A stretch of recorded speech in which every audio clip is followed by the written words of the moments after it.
Hello student, I am Rakesh sir. और आज हम फिजिक्स का टॉपिक लेके आए हैं आपके लिए, नॉर्मल रिएक्शन। ठीक है स्टूडेंट, तो कुछ डायग्राम्स आपको दिए हुए हैं यहाँ पे, तो हम पता करेंगे कि नॉर्मल रिएक्शन क्या होती है, एक्चुअल में कैसे एक्ट करती है। ठीक है स्टूडेंट, तो सबसे पहले नॉर्मल रिएक्शन की डिफाइन से हम स्टार्ट करते हैं। तो हमने लिख के रखा है ताकि आपका टाइम सेव हो और आपको ज़्यादा टाइम ना लगे। ठीक है स्टूडेंट, तो नॉर्मल रिएक्शन क्या है? It is a compressive force acts when two object try to compress each other. जब दो ऑब्जेक्ट एक दूसरे को कंप्रेस मतलब दबाव डालते हैं एक दूसरे पे, ठीक है, एक दूसरे को दबाने की कोशिश करें, तब क्या लगता है? Normal reaction. ठीक है स्टूडेंट, अब कैसे लगता है? It is a perpendicular to the surface और contact point between any two object. तो ये क्या होता है? परपेंडिकुलर लगता है जो दो सरफेस कॉन्टैक्ट में आती है या जो दो पॉइंट कॉन्टैक्ट में आते हैं, ठीक है, उनके क्या लगता है? परपेंडिकुलर लगता है। It is equal and opposite. ठीक है, ये क्या लगता है? इक्वल लगता है और अपोजिट लगता है, मतलब ये पेयर में लगता है नॉर्मल रिएक्शन। ठीक है, अब देखो स्टूडेंट आगे, मान लो एक बॉक्स है, ये एयर में है। अगर हम बॉक्स को छोड़ दें तो इस पर कौन सा फोर्स लग रहा है? ग्रेविटेशन फोर्स लग रहा है, mg नीचे की तरफ, ये नीचे की तरफ आएगा, ये फ्री फॉल होगा। ठीक है, अब मान लो मैंने इसको किस पे रख दिया? अर्थ पे रख दिया, तो इसका mg कहाँ लग रहा है? नीचे की तरफ। तो ये बॉक्स अर्थ की इस सरफेस को, ये कॉन्टैक्ट है, सरफेस कॉन्टैक्ट है यहाँ पे, और ये बॉक्स का mg अब भी नीचे ही लग रहा है और ये इस सरफेस को दबाने की नीचे की तरफ कोशिश करेगा। ठीक है, तो ये सरफेस भी इसको ऊपर की तरफ सपोर्ट कर रही है, ये एक दूसरे को दबाने की कोशिश कर रहे हैं, तो इनमें क्या लगेगा? नॉर्मल रिएक्शन लगेगा। ठीक है, तो बॉक्स अर्थ को कहाँ की तरफ दबाने की कोशिश कर रहा है? नीचे की तरफ। तो नॉर्मल रिएक्शन ग्राउंड पे कहाँ लगेगा? नीचे की तरफ। अर्थ, बॉक्स अर्थ को नीचे की तरफ दबा रहा है, तो वो नॉर्मल लगा रहा है नीचे। ठीक है, ये एक्शन दिया किसने? बॉक्स ने, नीचे की तरफ दबाने का। तो इसका रिएक्शन कौन देगा? अर्थ देगा। अर्थ कहाँ की तरफ दबाने की कोशिश करेगा? ऊपर की तरफ।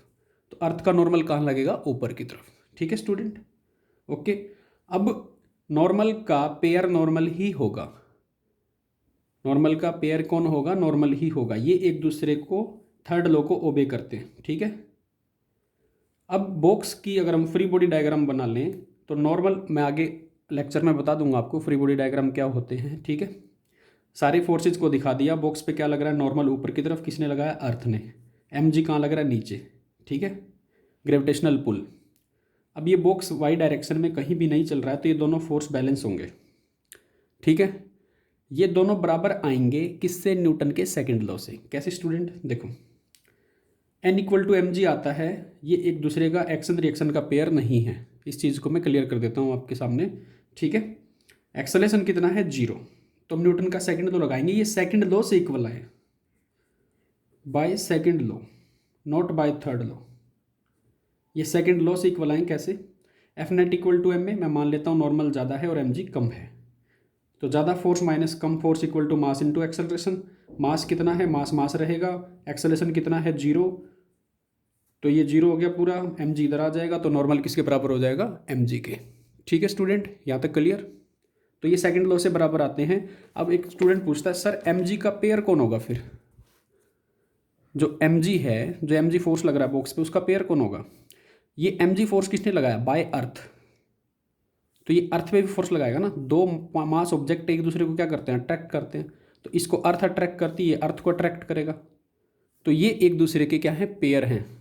ग्रेविटेशनल फोर्स बॉक्स पे और ये ग्रेविटेशनल फोर्स अर्थ पे, किसने लगाया? बॉक्स ने। ठीक, तो ये एक दूसरे के एक्शन रिएक्शन पेयर हैं। नॉर्मल mg का एक्शन रिएक्शन पेयर नहीं है। ओके, ठीक है, दोनों इक्वल हैं बट एक दूसरे का पेयर नहीं है, सेकंड लॉ से बराबर आए हैं। ठीक है स्टूडेंट, अब मैं डायग्राम से आपको, इसमें जो डायग्राम दिए हैं बुक में, उनसे आपको क्वेश्चंस बता देता हूँ कि नॉर्मल कैसे लगती है। पहले वाला अपना हो गया, सेकंड वाला। सेकंड वाले में क्या होगा? हमें कॉन्टैक्ट पॉइंट ढूंढने हैं कि कितने कॉन्टैक्ट पॉइंट है। तो कॉन्टैक्ट पॉइंट देखो सेकंड वाले के, ये मैन है कोई, यहाँ पे है, मैं इसका डायग्राम बना देता हूँ सेकंड वाले का। ये मैन है, इसका डायग्राम बना रहा हूँ मैं यहाँ पे। ठीक है, ये मैन है और ये ऐसे खड़ा है यहाँ पे। ठीक है स्टूडेंट, तो अर्थ के साथ ये अर्थ है, कितने पॉइंट कॉन्टैक्ट? एक ये वाला और एक ये वाला, दो जगह ये कॉन्टैक्ट में आ रहा है अर्थ के साथ।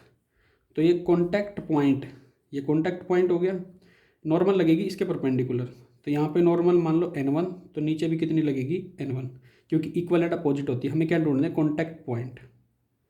कॉन्टैक्ट पॉइंट और सरफेस वो आप पता कर लो, फिर नॉर्मल रिएक्शन लगा दो। एक कॉन्टैक्ट पॉइंट, दूसरा कॉन्टैक्ट पॉइंट, इसमें और कोई कॉन्टैक्ट पॉइंट नहीं है, ठीक है।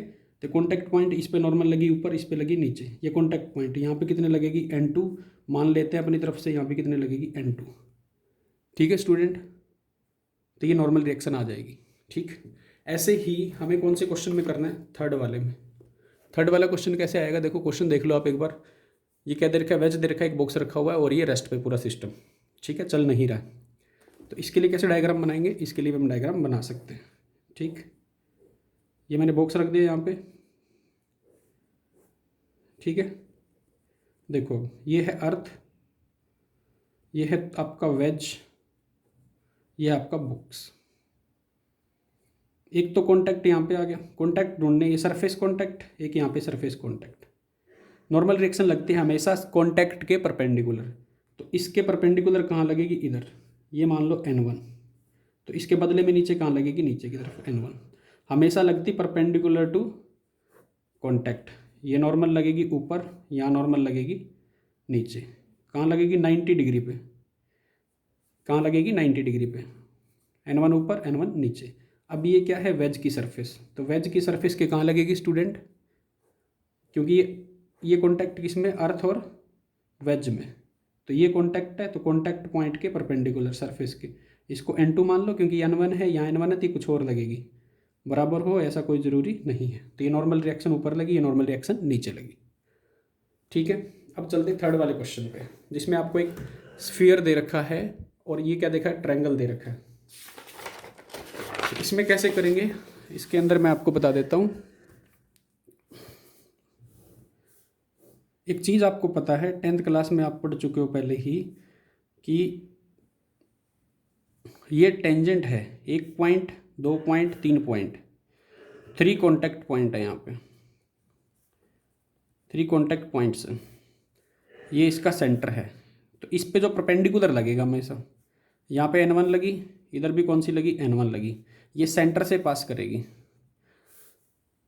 ये भी सेंटर से ही पास करेगी, क्योंकि बेटा ये क्या है, ये टेंजेंट है किस पे, स्फीयर पे या सर्कल पे, कुछ भी मान लो इसको। तो परपेंडिकुलर जो ड्रॉ करूँगा वो सेंटर से ही पास करेगा, ठीक है। तो ये n2 मान लो, तो इधर भी क्या लगेगी, n2। ये पॉइंट कॉन्टैक्ट है, यहाँ पे मान लो n3 लगेगी, तो यहाँ पे भी क्या लगेगी, n3। ये सारी की सारी n1, n2 and n3 pass through the centre, क्योंकि ये सारी 90 डिग्री पे है, और टेंजेंट से जो 90 होता है वो रेडियस होता है, और वो किससे पास करता है, सेंटर से, सेंटर, ठीक है। तो ये आपका ये भी पार्ट हो गया। तो ऐसे हम क्वेश्चंस को कर सकते हैं स्टूडेंट, आप इन क्वेश्चंस को ट्राई कर सकते हो, ठीक है। तो नेक्स्ट वीडियो में मैं आपको आगे के क्वेश्चन करा दूंगा, ठीक है। आप इनको ट्राई करना, जितने क्वेश्चंस इसमें दे रखे हैं आप इनको ट्राई कर सकते हो। आपको कॉन्टैक्ट ढूंढने और नॉर्मल रिएक्शन आप लगाते जाइए, ठीक है। अब जैसे यहाँ पे देखें तो ये कॉन्टैक्ट है, कॉन्टैक्ट ये सरफेस है, सरफेस के परपेंडिकुलर, यहाँ पे n1 मान लो, यहाँ पे n1 मान लो। ये कॉन्टैक्ट है, कॉन्टैक्ट सरफेस के परपेंडिकुलर, यहाँ पे n2 मान लो, यहाँ पे n2 मान लो, इधर की डायरेक्शन।